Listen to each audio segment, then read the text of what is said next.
Okay. So, long time no vlog. Ayan. So, ilang araw pagkatapos ng bagyo na uwan. Na grabe din yung pinsala dito sa aming probinsya. No? So, ito, yung mga kahoy na to kukunin ko mamaya.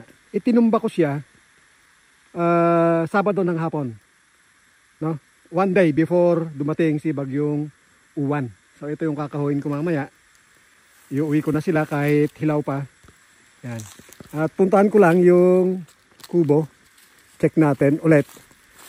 Para makita ninyo kung ano ba yung status ng kubo. Pagkalipas ni bagyong uwan. So dito tayo dadaan. Yan. Ilan yan? 3 yung tinumba ko na samak. Kung tawagin dito sa amin. Ilocano. Huh?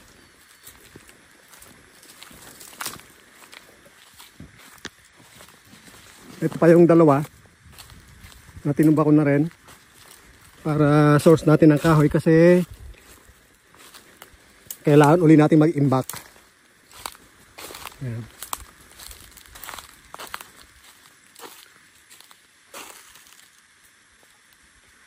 Pinutol-putol ko na yung malalaki para mas madaling mahakot. Ito siya ngayon. Yan. Na-sprayan ko na rin siya last week. Gaya dyan. Papunta sa may Sanlaco. Ayan. Kaya kung mapapansin nyo, karamihan ay tuyo na. Pero doon sa gitna, naubusan ako ng battery ng aking pang-spray. Kaya mayroong konting natitira. Tamang-tama, yung mga hindi napuruhan ay dodoblehin ko rin bukas siguro.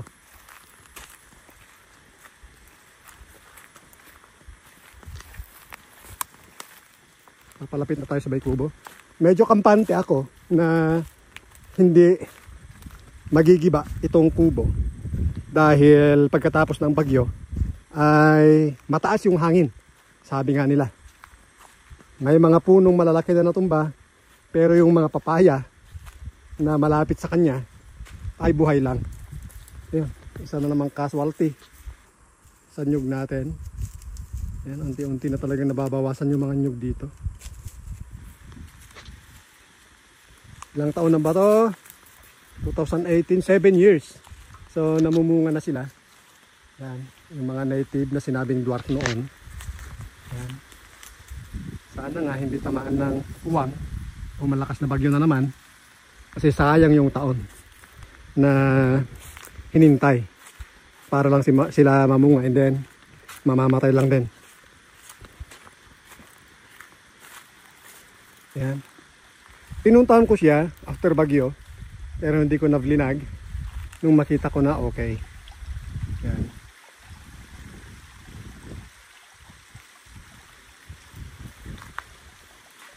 Ito lumalalim na ng lumalalim yung ating kanal dito o yung ating sapa dito. Pero may time uli kung magkakaroon ng slide sa taas, bababaw na naman to. Ayan. Ito yung mga gamit ko. Ayun. Natungkab yung iba sa pinakang veranda niya o terrace taas. Ito sa loob. Ayan. Bota ko, medyas. Okay pa naman.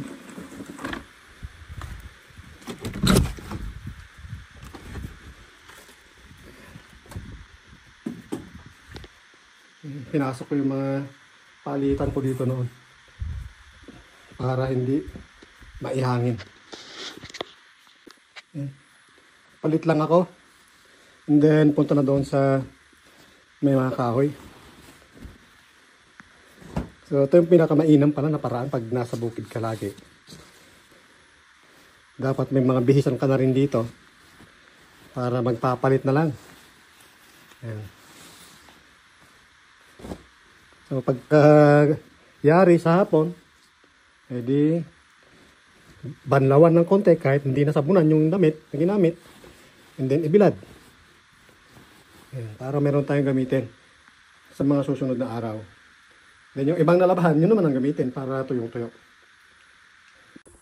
Yung aso ko. To! Kanina pa pala andun. Kaya pala parang umiiyak. Hindi siya makatawid. Takot yan sa tubig. To! Lumayas na.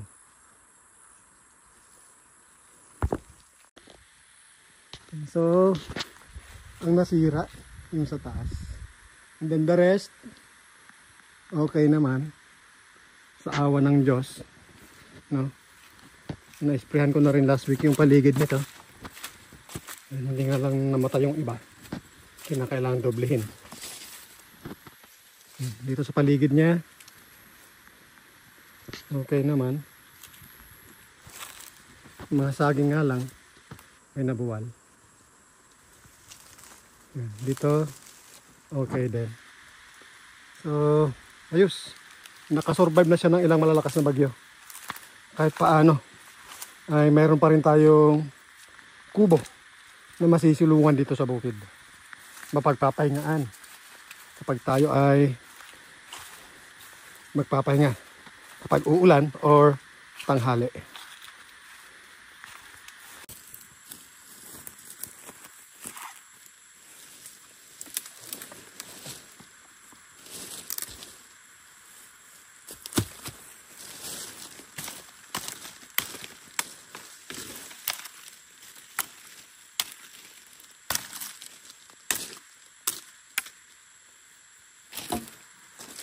So, kinukuha ko na rin para pamparingas.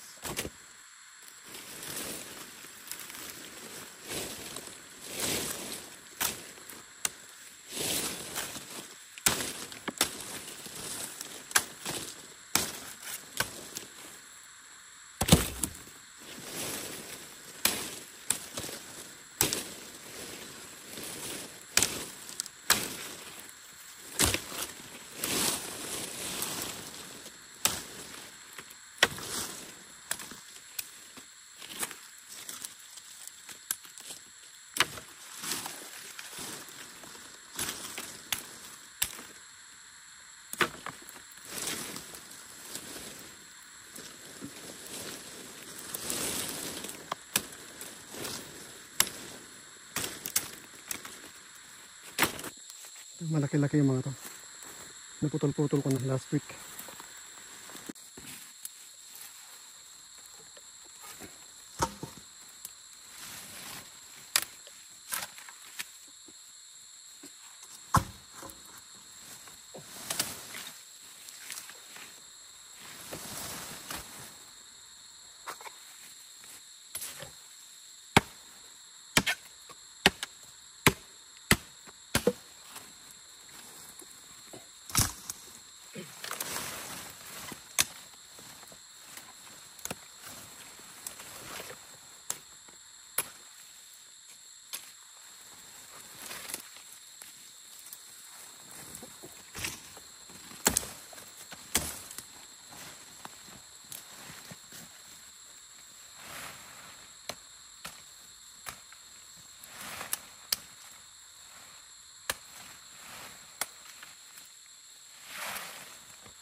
So para mas madali, lapit ko na rito yung kulong-kulong.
Okay, ito na sila.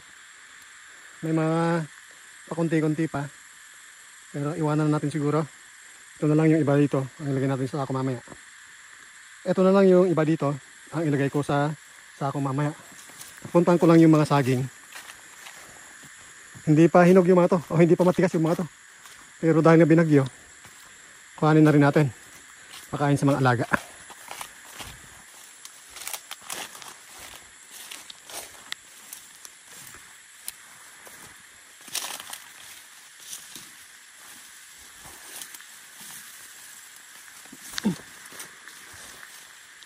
Kare-recover lang. Ganito na naman. Hindi na kami pinagpahinga sa bagyo. Oh, namumunga na yung isa, oh. Oh. Pinatumba. Sayang ito.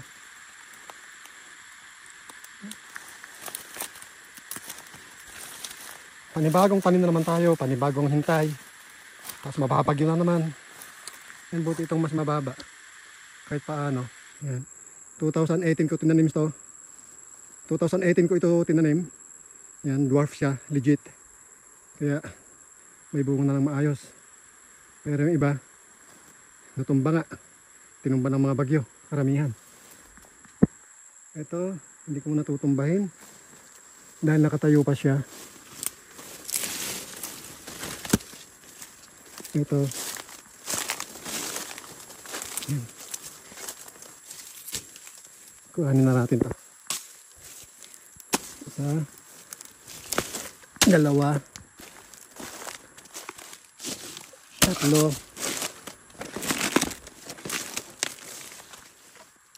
Apat. Ito para mabuhay. Putulin na natin. Yan. Para umusbong. Then, kasi nakabaluktot.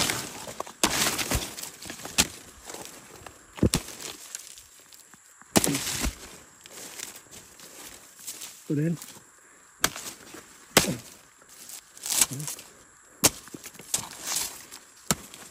Meron pa isa dun. Dami nating saging nabubot. Ako na.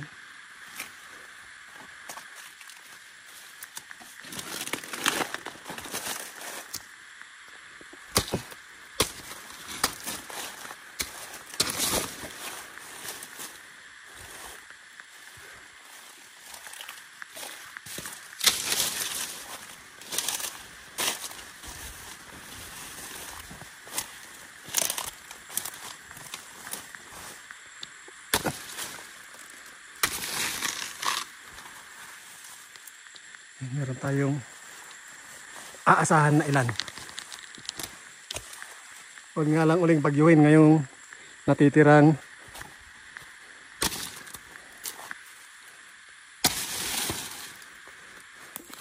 okay. Ito yung mga bubut na saging na kinuha natin. At pauwi na rin tayo. Yan. Muli, maraming salamat sa panonood. God bless at mabuhay po tayong lahat.